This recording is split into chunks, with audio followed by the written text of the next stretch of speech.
Assalamualaikum warahmatullahi wabarakatuh. Saya Zaki Chandra Asri dari kelas MDC. Saya di sini akan sedikit menjelaskan tentang Sumpah Palapa, Sumpah Pemuda dan kisah Ashabul Kahfi.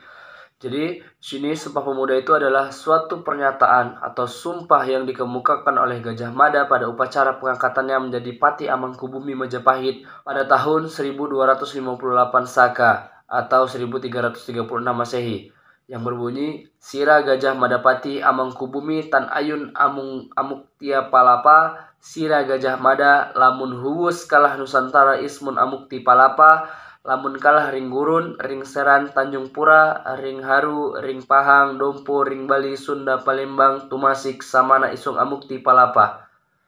Yang artinya, kamu Gajah Madapati Amangkubumi tidak ingin melepaskan puasa. Kamu Gajah Mada, jika telah menundukkan Nusantara di bawah kekuasaan Majapahit, saya baru akan melepaskan puasa. Jika mengalahkan Gurun, Seram, Tanjung Pura, Haru, Pahang, Dompo, Bali, Sunda, Palembang, Tomasik, demikianlah saya baru akan melepaskan puasa. Jadi, kerajaan Sunda menjadi bawahan Majapahit setelah pertempuran Bubat tahun 1357. Kerajaan Sunda akhirnya merdeka pada tahun yang tidak diketahui. Tetapi penaklukan Sunda oleh Majapahit berarti Gajah Mada akhirnya memenuhi Sumpah Palapanya. Mungkin itu saja dari Sumpah Palapa. Sumpah Pemuda. Sumpah Pemuda adalah suatu tonggak utama dalam sejarah pergerakan kemerdekaan di Indonesia. Ikrar ini dianggap sebagai kristalisasi semangat untuk menegaskan cita-cita berdirinya negara Indonesia. Sumpah Pemuda adalah keputusan Kongres Pemuda kedua yang diselenggarakan 2 hari, yaitu pada tanggal 27 sampai 28 Oktober 1928 di Batavia atau sekarang namanya Jakarta. Keputusan ini menegaskan cita-cita tanah air Indonesia, bangsa Indonesia, dan bahasa Indonesia. Keputusan ini diharapkan menjadi asas bagi setiap perkumpulan kebangsaan Indonesia dan agar disiarkan dalam berbagai surat kabar dan dibacakan di muka rapat perkumpulan. Yang isinya, kami putra dan putri Indonesia mengaku bertumpah darah yang satu, tanah air Indonesia. 2. Kami putra dan putri Indonesia mengaku berbangsa yang satu, bangsa Indonesia. 3. Kami putra dan putri Indonesia menjunjung bahasa persatuan, bahasa Indonesia. Mungkin itu saja dari Sumpah Pemuda. Kisah Ashabul Kahfi. Kisah Ashabul Kahfi merupakan kisah para pemuda yang tertidur selama 309 tahun di gua. Untuk penjelasan secara singkat, kisah Ashabul Kahfi dapat dinukil dari buku kisah-kisah Al-Quran dari Syekh Hamid Ahmad At-Tahir Al-Bashuni. Buku tersebut menjelaskan bahwa kelompok pemuda tersebut adalah kelompok pemuda yang teguh agamanya, sekalipun harus melanggar aturan pemerintahnya. Diceritakan kisah ini terjadi sebelum zaman Nabi Muhammad SAW. Bermula dari negeri yang bernama Afasus dengan dipimpin yang kejam dan penyembah berhala bernama Raja Dakianus. Pasalnya, ia tidak segan membunuh siapapun yang menolak untuk diajak mengikuti perintahnya dalam menyembah berhala. Hingga kabar bahwa ada kumpulan para pemuda yang menolak menaati perintahnya pun terdengar olehnya. Para pemuda tersebut menjelaskan alasannya kepada mereka menolak menyembah berhala karena hanya ingin beribadah kepada Allah Subhanahu wa taala. Raja Dakianus pun tidak tinggal diam dan memulai menawarkan keuntungan bagi mereka seperti harta hingga jabatan agar mau menyembah berhala. Namun mereka tetap teguh pada pendiriannya dan menolak dari tawaran Raja Dakianus yang menggiurkan. Keteguhan ini diceritakan dalam surah Al-Kahfi ayat 13 sampai ayat 14.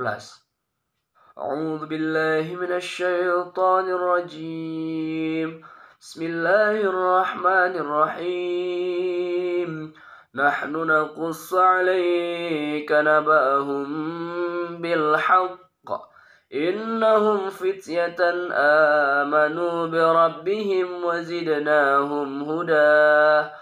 وربطنا على قلوبهم إذ قاموا فقالوا ربنا رب السماوات والأرض لن ندعو من دونه إلها لقد قلنا إذا شططا Sadaqallahul Azim.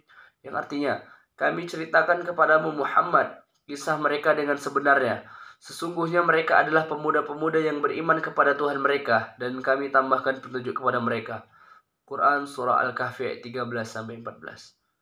Singkat cerita, para pemuda Ashabul Kahfi meninggalkan kota tempat mereka dan bersembunyi di gua.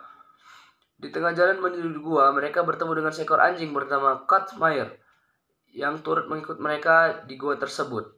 Para pemuda dalam kisah Ashabul Kahfi bisa bebas beribadah kepada Allah sekaligus mohon perlindungan agar terhindar dari kejaran tentara dari Raja Dakianus. Atas izin Allah Subhanahu wa taala, Allah pun menutup pendengaran dan penglihatan para pemuda tersebut agar mereka tertidur dalam waktu yang lama. Ceritakan mereka tertidur dalam waktu 309 tahun. Sebagaimana Allah berfirman dalam surah Al-Kahfi ayat 10-11, Bismillahirrahmanirrahim. إذ أوى الفتية إلى الكهف فقالوا ربنا آتنا من لدنك رحمة وهيئ لنا من أمرنا رشدا فضربنا على آذانهم في الكهف سنين عددا. Yang artinya, ingatlah ketika pemuda-pemuda itu berlindung ke dalam gua lalu mereka berdoa, Ya Tuhan kami, berikanlah rahmat kepada kami di sisimu dan sempurnakanlah petunjuk yang lurus bagi kami dalam urusan kami. Maka kami tutup telinga mereka di dalam gua itu selama beberapa tahun. Sebab itu, Raja Dakianus dan pasukannya yakin para pemuda tersebut telah meninggal di dalam gua hingga ratusan tahun terlewati. Kisah Ashabul Kahfi diceritakan dalam Al-Quran semata-mata juga menunjukkan kekuasaan Allah Subhanahu wa taala, utamanya kuasa Allah dalam membangkitkan manusia dan menghidupkannya kembali hingga hari kiamat kelak. Mungkin itu saja yang dapat saya sampaikan, lebih kurang saya mohon maaf. Wabillahi taufiq wal hidayah. Wassalamualaikum warahmatullahi wabarakatuh.